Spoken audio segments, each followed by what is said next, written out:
reaction. Queso keeping consistency with their first ban of game number 1. The Maraud is taken away. Now back over onto the Cream side. 10 seconds remaining to see which hero they want to take off the board. And it's going to immediately be a Telenas. I bet seeing Queso take advantage of this to get a little bit more messy, because they can go through and just focus on targets here, not worry about the OP bans, knowing that they were in control of game 1. So just ban out kind of the borderline characters like Lindis, who no one in EU seems to like to play against. Let Cream boil here, because they need to remove Florentino or Richter or Sephora. Those are their 3 choices, and they're going to stall out dodging it, taking advantage of their first pick in the theory that if they can get Alex P, and this is, I think, the theory, if they can get Alex P Sephora, they have a win. That might be a little bit ambitious, because they're leaving a lot of heroes on the table here, starting with just the overpowered supports that we have, and just so many characters. Yeah, the Annette as well. And I think that just Team Queso's going to be able to put together a ridiculous lineup. But they do get the Sephora for Alex P, and that may have been the entire point of the first phase of their draft. That'll result in a bit of a flip. Ruiz now, it looks like, pulling out the Tulin. The Tulin's an interesting pick here, because he's a very dive-heavy character, and Sephora's very good at dealing with that. They're going to match it up with a Richter. Double dive. Exactly, and that's something that, again, Sephora's good at, but what you can do is stagger your dives, force out the Tide of Life, and then go in again for the kill. They've got Annette Omen for the double CC in response to that dive. Cream know that there's going to be a lot of commit onto their backlines, and now they have the tools to punish it. They actually switch off of the Omen, go straight for the Ryoma now. That's going to be taking it away from Ibuchichi, so he's going to have to potentially switch things up as the now is over to Queso. So there's 3-4 pick. You don't have the Ryoma? Well, let's go ahead and give you a Cricknack for size. He's going to get locked in. Joker is going to be locked in as well at the last second for Team Queso. I don't think this is the best situation for Cricknack, though. I think this was very well done by Cream. They took away the Ryoma, and that meant that Ibuchichi had to fall back to the Cricknack, and that means that Cricknack is going to be diving into, what, a Sephora? Into a Ryoma? Like, all these heroes can duel him. Swapping over. Cream rounds out their roster with the Zephys and the Omen, so they still do get the Omen that they hovered earlier in the draft. Now, one more hero to round out the Team Queso. Baldum gets locked in. Hello, sir. I'm excited. Oh, buddy. This is a good draft for Team Queso because it's singularly focused on the initiation. Baldum goes in, Cricknack follows with Richter, with Tulin, and the Joker will have a field day. His Canned Laughter acts as a very good tool to let him get in with the rest of these initiating characters. Bail if he needs to and burst down a single target if that's what the team's looking for. Cream, though, have a response. They're also having a singular focus. They have a lot of stun, they have a lot of focus. If a dive comes their way, they're betting on the theory that they can isolate the players and punish them for going in so aggressively.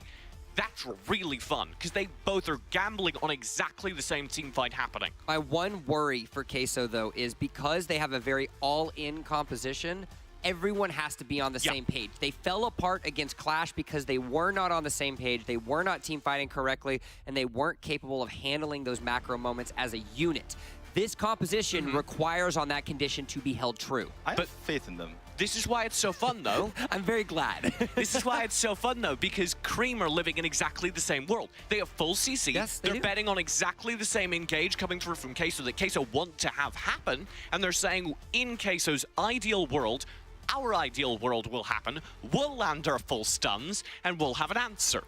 Anyway, to finish my point, I have faith in the side of Team Queso to be able to get in and out of fights, use their abilities to brawl, and have Joker for that backline damage. Well, Team Queso hopefully can improve what they had in the 1-1 yesterday, as now they are up 1-0 over Cream Esports. A couple little scuffles, and it's time to get Game 2 started. Cream already looking for those isolated players. Again, if there's a full engage from Team Queso, they're gambling, they can play defense against it and win out.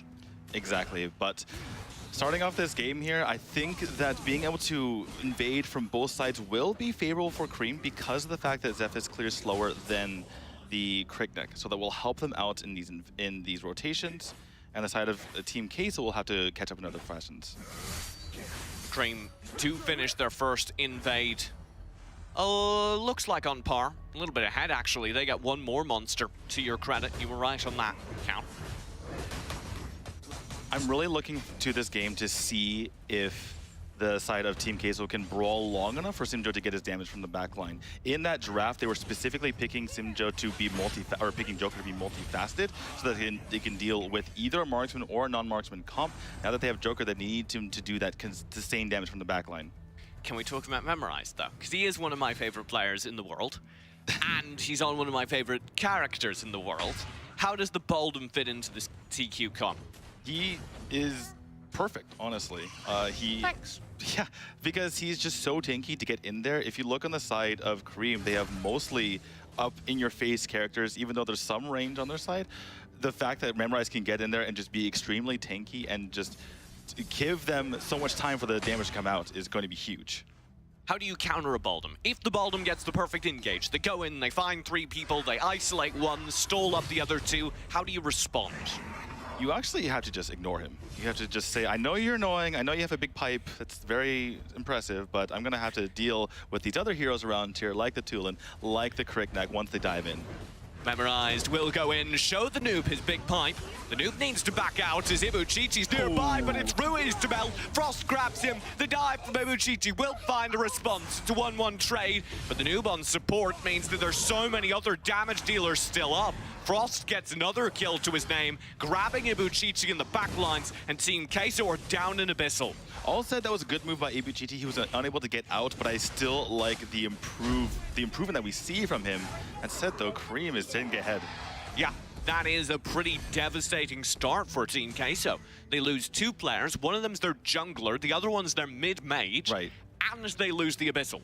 And what makes that particularly poor for them is the fact that Ruiz is supposed to have that early game on lockdown. He's supposed to be able to bully out the Sephra before she gets into that Tide of Life. So there's no way that Ruiz starting this badly is a good sign for the team, but it's not over yet, provided they can undo the damage that was done.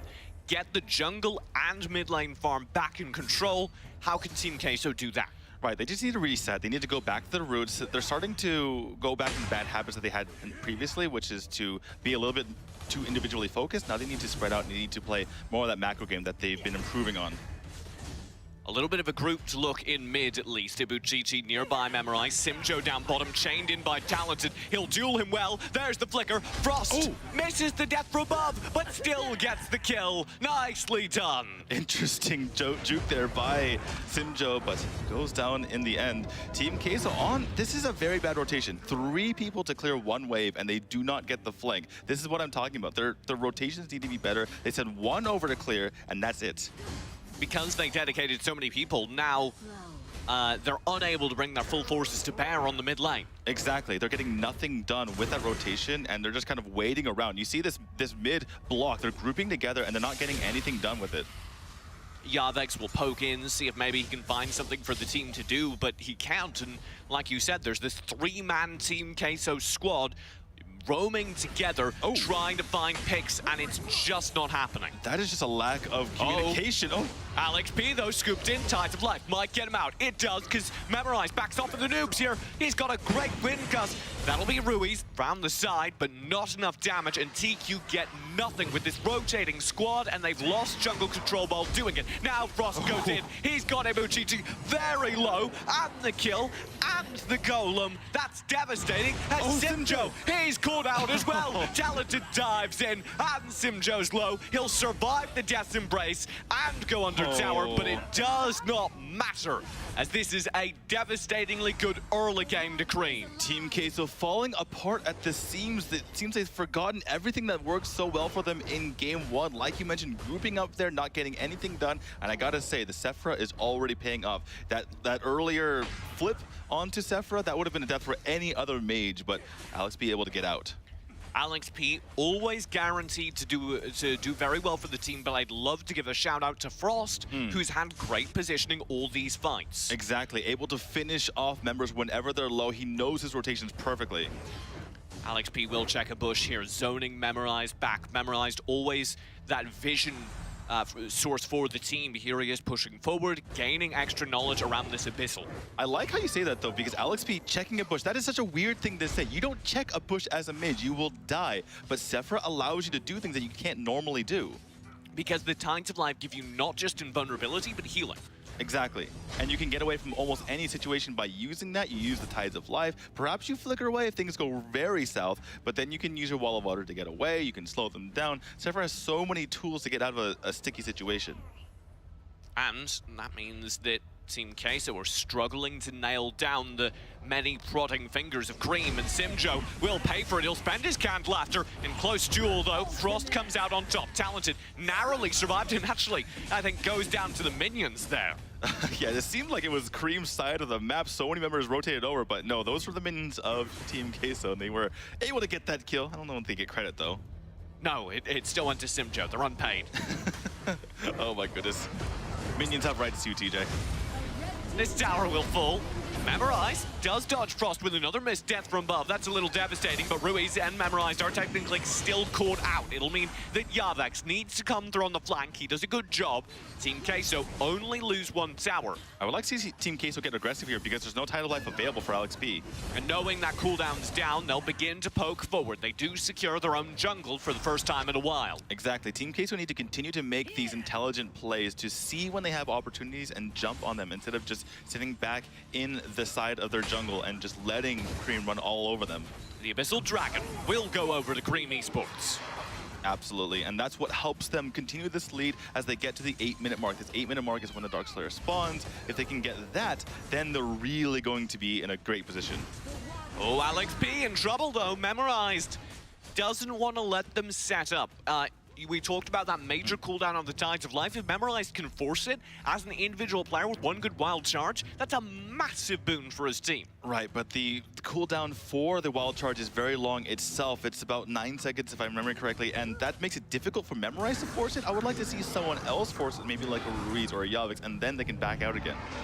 Talented's been trying to bait in Simjo.